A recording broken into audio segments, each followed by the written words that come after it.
오늘 시간에도 말씀을 통해서 하나님이 여러분에게 하나님의 어떤 분이신지를 분명하게 알게 해 주시기를 축복합니다. 오늘 본문의 내용은 솔로몬이 태어나고 난 이후에 이 암몬 자손의 왕성인 랍바를 쳐서 승리를 거두고 그 마지막 영광을 그 요압이 다윗에게 돌리는 내용으로 기록이 되어져 있습니다.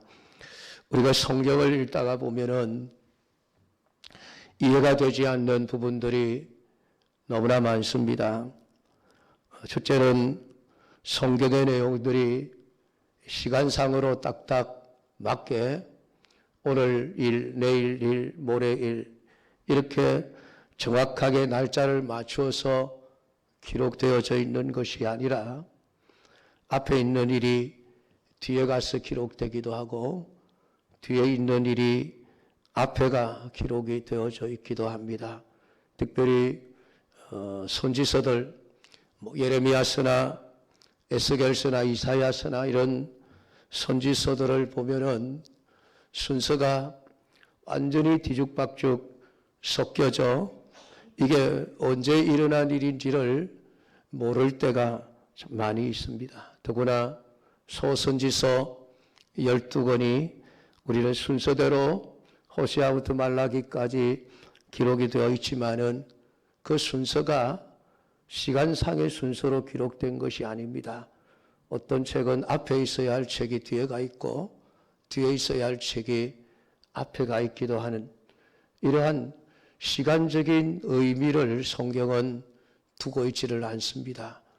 물론 우리가 성경의 내용을 이해하기 위해서는 시간적으로 정리를 해서 하나하나 끼워 맞추어 나가면은 줄거리의 내용이 이어지기 때문에 내용을 이해하기는 쉽지만은 하나님께서 이 성경을 왜 이렇게 뒤죽박죽 섞어서 기록하게 하셨는가? 그리고 이 성경이 정말 정경으로 편집되기까지는 나중에 엄청난 세월이 흐르고 난 후에야 그렇게 되었는데 이 성경을 편집을 교회 회의에서 했습니다. 왜 교회 회의에서는 시간적으로 내용을 배치하지 않고 왜 엉망진창의 성경을 그대로 배치를 했을까라는 생각을 해 보아야만 합니다. 그것이 사람들의 실수가 아니고 하나님이 하신 일이라고 한다면은 하나님이 말씀을 그렇게 앞에 이야기를 뒤에 이야기를 앞에 기록하고 있는 이유가 있을 것 아니겠습니까? 그것을 통해서 하나님이 우리에게 말씀하시고자 하는 목적이 있습니다. 그러니까 성경은 하나님이 원하시는 목적을 따라서 성경의 순서가 기록되어져 있다. 그렇게 여러분 보셔야 됩니다. 사실 오늘 우리가 읽은 이 본문의 내용도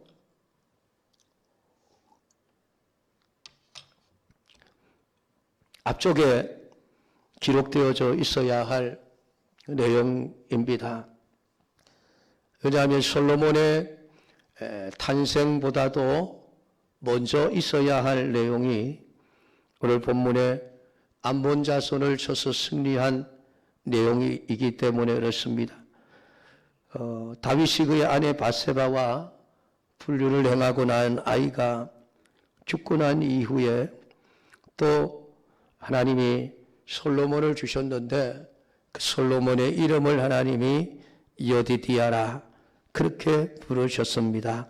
그러면 하나님께서 그를 사랑하셨기 때문이라 라고 말씀을 드렸습니다. 그러니까 사랑받을 수 없는 그 솔로몬이 사랑받을 수 있는 길은 또 죄로 인하여 죽어야 할 다윗이 살아있는 이유는 다 죽은 다윗과 바세바 사이에 태어난 첫 아들 때문이라고 하는 것을 말씀을 드렸습니다. 그리고 이 솔로몬의 탄생은 그냥 아이가 죽고 나서 금방 태어난 내용은 아니고 몇 년 지나고 난 이후에 태어난 이야기로 알려져 있습니다. 그런데 오늘 아이의 죽음과 솔로몬의 탄생 뒤에 다윗의 승리를 하나님이 기록을 해 놓고 있는 것입니다. 그것은 이러한 사건들을 통해서 하나님이 어떤 분이신가 하는 것을 우리에게 가르쳐 줍니다. 그러니까 여러분이 성경을 통해서 하나님이 어떤 분이신지를 알지 못하면은 교회 헛다니는 거예요. 하나님의 어떤 분이신지를 알고 그분의 구원을 받은 나라고 하는 존재가 어떤 존재인지를 알지 못하면은 그건 교회 헛다니는 거예요. 여러분이 신앙생활을 하면서 정말 알아야 될 두 가지, 하나님이 어떤 분이시고 내가 누군가라고 하는 자기 정체성, 하나님 안에 있는 나라고 하는 존재에 대해 분명하게 인식을 하지 못하면은 헛다니는 거라는 말입니다. 100번, 1000번 선한이라고 착한이라고 그런 게 중요한 게 아니에요.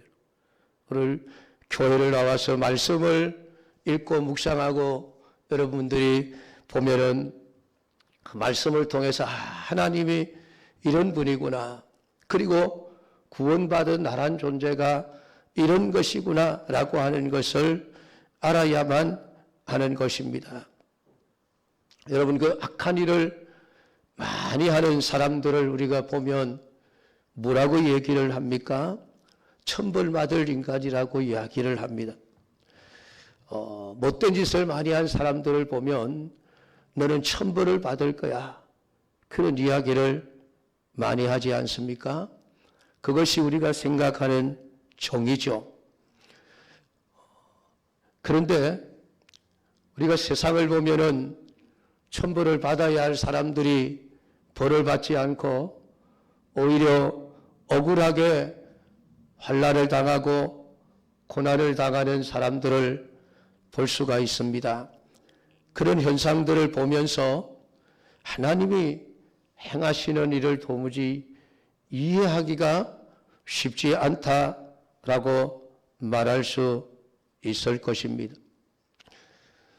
우리가 본문의 내용도 가만히 생각해 보면 다윗이 과연 전쟁에서 승리할 만큼 하나님 앞에 복받을 짓을 했는가라고 하는 질문입니다. 사실 이 암몬과의 전쟁은 다윗이 범죄케 하는 단초를 제공한 전쟁입니다. 11장 1절에 그 해가 돌아와 왕들이 출전할 때가 되매 다윗이 요압과 그에게 있는 그의 부하들과 온 이스라엘 군대를 보내니 그들이 암몬 자손을 멸하고 랍바를 에워쌌고 다윗은 예루살렘에 그대로 있더라. 그러니까 이 암몬과의 전쟁에 다윗이 나가야 되는데 왕으로서 전쟁에 나가지 않고 그냥 왕궁에 머물러 있다가 바세바를 보았고 그 바세바를 데려다가 불륜을 행하고 또 아이가 임신되자 그 임신한 사실을 숨기기 위해서 지금 열심히 국가를 위해서 전쟁터에 나가 싸우고 있는 그 우리아라는 장군을 소환을 해서 마치 선심을 써는 것처럼 휴가를 주고 집에 돌아가 부인과 함께 즐거운 시간을 보내라고 했지만은 우리아가 얼마나 충성스럽습니까? 다른 병사들이 전쟁터에서 지금 제대로 먹지도 잠도 못 자고 싸우고 있는데 내 혼자 어떻게 편안히 있을 수 있느냐. 그래서 집으로 가지 않고 노숙을 하게 되어집니다. 결국 우리아의 마음을 돌이킬 수 없다고 판단한 다윗은 본래 편지를 써서 군사령관인 요압에게 보냅니다. 우리아를 전쟁터에 최일선에 내보내어서 죽게 하라는 명령이었습니다. 그들이 간접살인이죠. 그렇게 이 암몬 자손과의 전쟁은 다윗이 엄청난 그 일생에 두 분 다시는 있을 수 없는 엄청난 죄를 짓게 했던 전쟁이 이 암몬과의 전쟁입니다. 그러니까 다윗의 죄를 생각하면 이스라엘 백성들이 이 싸움에서 이겨서는 안 되지 않습니까? 그것이 우리가 생각하는 정의지요. 아니 저렇게 다윗이 악을 행했는데 왜 하나님은 다윗이 패하여 쓴맛을 보게 하지 않고 왜 승리의 왕관을 쏘게 하시는가? 라고 하는 것입니다.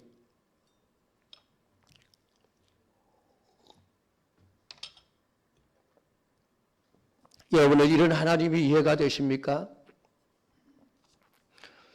이런 하나님이 이해가 되어져야만 우리는 그리스도인인 나라고 하는 존재가 어떤 존재인가를 알게 되어집니다. 그러니까 지금 하나님과 다윗의 관계는 다윗이 지은 그 엄청난 죄와 상관없이 하나님에게는 여전히 다윗은 다윗이었다라고 하는 것입니다. 이게 놀라운 일이죠. 앞서 말한 대로 전쟁에서의 승리는 이스라엘의 군대의 힘에 있는 것이 아니고 하나님의 손에 달려 있었습니다. 그러니까 하나님과 바른 관계에 있을 때에 그 바른 관계에 있다는 증거로서 하나님이 승리를 주셨고 바른 관계에 있지 못할 때에는 여지없이 쓰디쓴 패배를 안겨주셨습니다. 그러니까 모든 것이 이스라엘의 군사력과 상관없이 하나님에 의해서 벌어졌던 일이죠. 우리 여리고성을 점령한 여호수아의 이야기를 우리는 알고 있습니다. 손 하나 까딱대지 않고 성을 하루에 한 번씩 7일째 7번 돌고 고함을 쳤을 뿐인데 그 견고한 여리고성이 무너져 쉽게 점령할 수 있었던 이야기, 과연 여호수아 군사력 때문이 아니지 않습니까?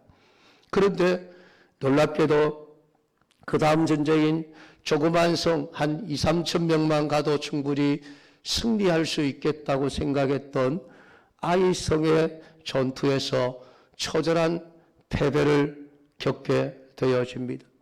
그 이유가 죄 때문이지 않습니까? 아간이라고 하는 사람의 죄 때문에 하나님이 아이성의 전투에서 패하도록 하셨던 분이 하나님이십니다. 그런데 오늘 본문에 다윗이 그런 엄청난 죄를 지었음에도 불구하고 하나님은 다윗에게 승리를 안겨주시는 것입니다. 그렇게 보면 다윗과 하나님과의 사이에 지금 아무런 문제가 없는 것으로 보여지지 않습니까? 그러면 다윗이 지은 죄는 도대체 어떻게 된 것일까요?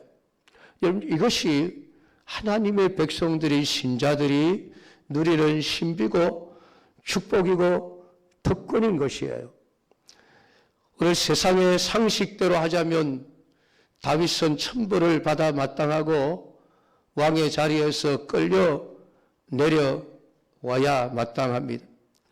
남의 아내와 동침하고 자신의 행위를 감추기 위해 왕의 지위를 남용해서 남편까지 죽여버리는 행위는 도저히 용납할 수 없는 악한 행위가 아닐 수 없는 것입니다.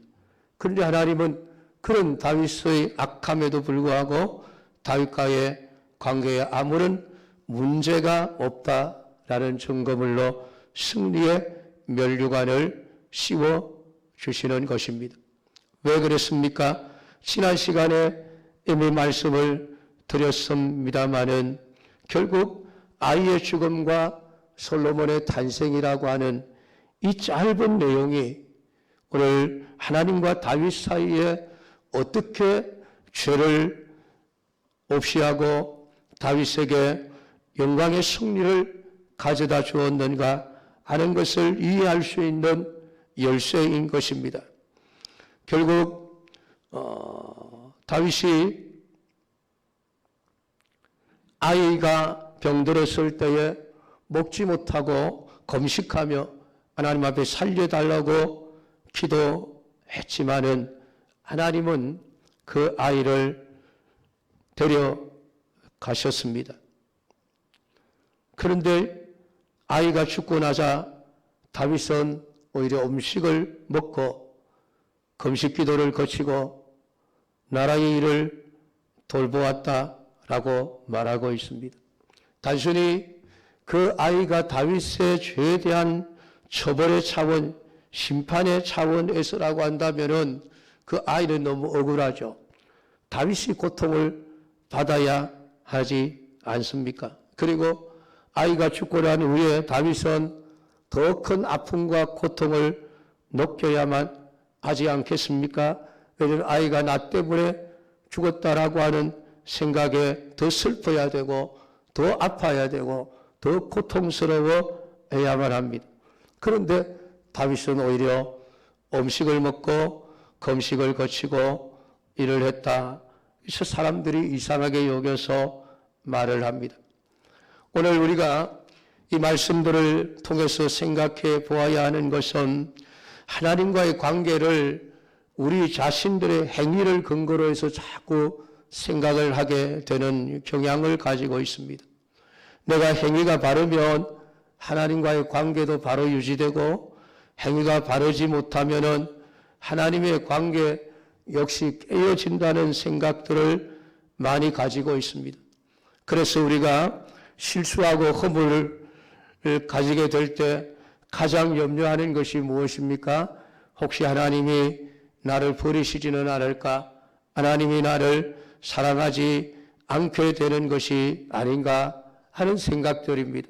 그러한 생각들이 잘못된 것임을 오늘 다윗의 승리의 면류관을 통해서 보여주고 있습니다. 물론 하나님과의 관계에 있어서 다윗과 하나님의 관계가 아무런 문제 없이 유지될 수 있었던 것은 죄 없는 한 아이의 죽음이라고 하는 것이 있습니다. 그 죄 없는 아이의 죽음으로 말미암아 다윗과 하나님과의 관계가 회복되어진 것이고 그 회복되어진 증거로 하나님은 솔로몬을 주셨습니다. 그것이 하나님과의 용서와 용서받는 자의 관계죠. 이런 하나님의 누군가가 값을 대신 지불하는 대속의 죽음을 통해서 내가 이득을 보는 것, 이것이 우리 기독교의 진리죠. 여러분 그렇지 않습니까? 예수님의 죽음으로 덕을 본 사람들이 누굽니까? 우리 아닙니까? 우리. 인정이 안 되십니까? 예수님의 죽음이 내하고 무슨 상관이 있어? 그런 생각이 드십니까? 2000년 전에 그것도 우리나라도 아니고 저 이스라엘 땅에서 죽은 그 예수님의 죽음이 아니 도대체 나하고 무슨 상관이 있단 말이냐? 그런 생각이 드십니까?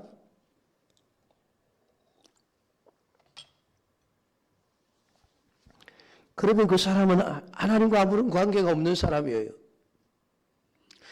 오늘 예수님의 죽음을 생각할 때마다 예수님의 죽으심으로 가장 덕을 보는 존재가 나구나. 이런 그것이 깨달아지고 믿어져야 하나님과 나와의 관계가 바로 정립되어져 있는 관계입니다. 오늘 우리가 아무리 바르게 살려고 할지라도 우리는 바르게 살 수 없는 존재들입니다. 솔직히 이야기하면 그렇지 않습니까? 우리가 하루에도 몇 번씩 죄를 짓습니까? 입으로, 행동으로, 생각으로 그럼 몇 번씩이나 죄를 짓고 사십니까? 나는 죄 한 번도 안 짓고 살아. 그런 분이 계십니까? 여러분? 아마 한 사람도 없을 겁니다. 그러니까 하나님이 우리의 죄를 죄대로 갚으시면 이 땅에 살아있을 존재가 한 사람도 없습니다. 근데 왜 우리가 이렇게 하나님을 섬기고 하나님을 예배하고 하나님과의 아무런 문제가 없는 관계를 유지하면서 살아갈 수 있습니까? 그것은 예수 그리스도의 십자가의 죽으심 때문이에요. 그것 때문에 하나님이 우리를 받아주시고 우리를 용납하시고 우리를 인정해 주시는 것이지, 우리가 뭐 잘나고 우리가 뭐 똑똑하고 우리가 하나님 마음에 들 만큼 잘 살아서 그런 것이 아닙니다. 우리가 얼마나 신앙생활을 율법주의로 하는지 말이죠. 마치 우리가 새벽기도를 한번 안 하면은 뭐 하나님 우리를 미워하시는 것처럼 생각하는 분들이 있습니다. 새벽기도 안 하는 것보다 하는 것이 더 좋죠. 그러나 하나님이 새벽기도를 한다고 우리를 사랑하시는 건 아니에요. 예수님 때문에 우리를 사랑하시니까 그냥 넘어가는 것이죠. 모든 게 다 그렇습니다. 근데 우리의 생각이 그저 뭐 새벽기도 안 하면 금방 하나님이 그냥 하늘에서 벼락이라도 때릴 것 같은 그런 생각을 가지고 신앙생활하는 그것은 바로 율법주의자들의 생각이죠. 내가 율법을 더 많이 지켜서 하나님 앞에 복을 받겠다. 예수님이 가장 싫어하신 율법주의자들의 생각이고 사고방식입니다. 오늘 우리는 오직 예수 그리스도의 십자가의 은혜 때문에 우리가 하나님과의 바른 관계를 유지하고 살아가고 있는 것이지요. 그러니까 여러분, 우리가 조금 실수하고 조금 넘어지고 내가 조금 잘못되었다 할지라도 그것 때문에 하나님이 나를 버리시지는 않습니다. 그렇다고 해서 간이 부어서 아이고 내가 뭐 죄를 지어도 하나님 날 버리시지 않을 거니까 내 마음대로 살자. 그러면은 하나님이 시범 케이스로 한 번씩 심판을 하십니다. 내가 죄를 지어도 하나님이 나를 용서해 주시면 그게 감사해서 더 죄를 짓지 않으려고 하는 마음을 가져야 되지요. 하나님을 이용해 먹는 사람은 하나님이 어떤 분인지를 모르기 때문에 그렇습니다.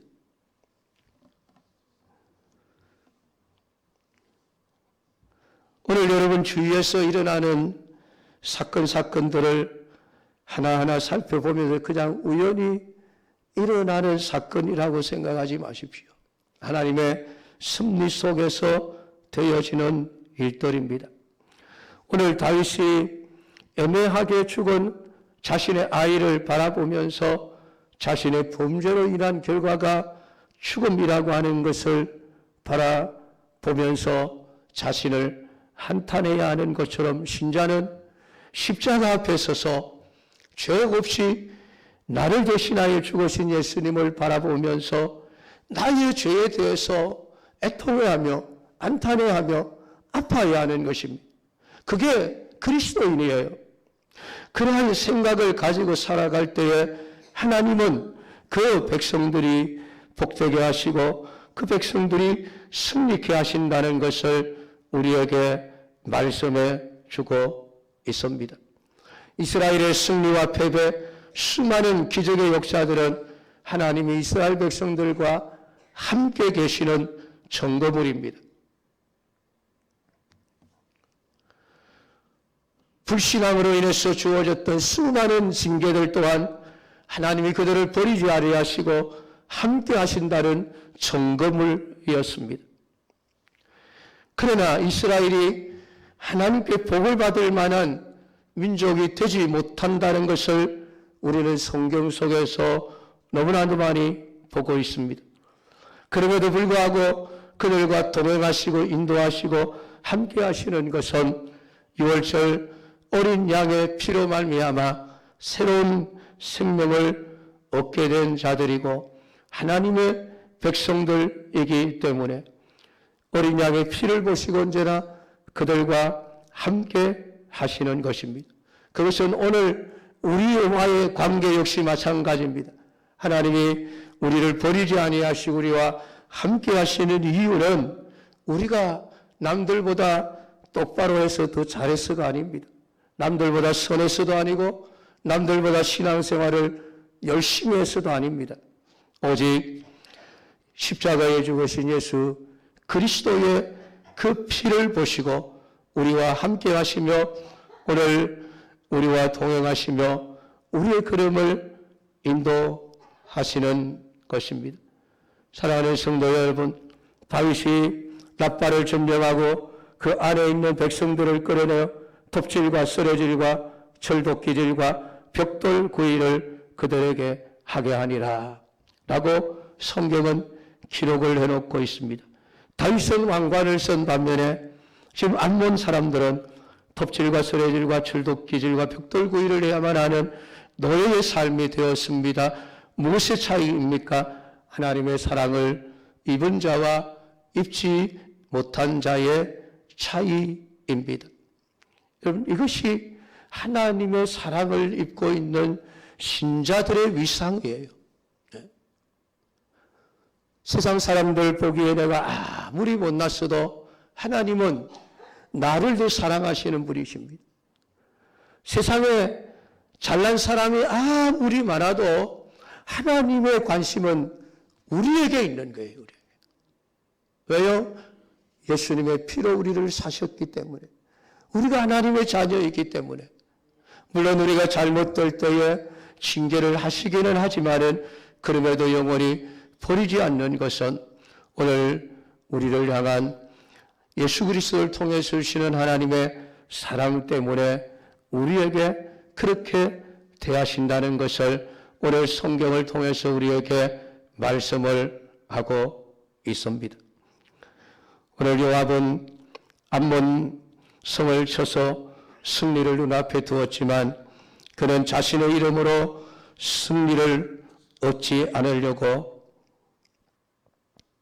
다윗을 부르러 옵니다. 그리고 다윗이 마지막 그 승리의 깃발을 랍바성에 꽂게 함으로써 그 성을 취하라고 하는 말을 보게 되어집니다. 오늘 하나님의 용서와 하나님의 사랑을 입고 살아가는 신자로서 오늘 우리가 하나님께 보여야 될 태도는 분명합니다. 모든 영광은 하나님이 받으셔야 합니다. 예수 그리스도만이 왕관을 쓰셔야 될 유일한 적임자이십니다. 오늘 그것이 우리에게 고백되어지는 것은 내가 내 능력으로, 내 실력으로, 내 행함으로 사는 것이 아니라 오늘도 여전히 하나님의 은혜로 살고 있구나. 여러분, 그것을 깨닫는 자들만이 모든 영광을 하나님께 돌릴 것이고 세상 가운데서 살아갈 때에 아무리 내가 약하고 보잘것없을지라도 당당하게 세상을 이기며 살아갈 수 있는 자가 될 것이니 오늘 이 말씀이 여러분들의 신앙생활의 길에 등이 되어지고 빛이 되어져 올바른 믿음의 길을 걸어가게 하시는 은혜가 있기를 축복합니다. 기도하겠습니다. 하나님 아버지, 오늘 이 시간에 주신 말씀을 우리가 읽고 전하였습니다. 들었습니다. 아버지 하나님, 하나님이 어떻게 일하시는 분이신지, 오늘 우리가 어떤 존재인지, 우리가 얼마나 하나님의 큰 사랑을 받고 있는 존재인지를 다시 한번 깨달아 알게 하옵소서.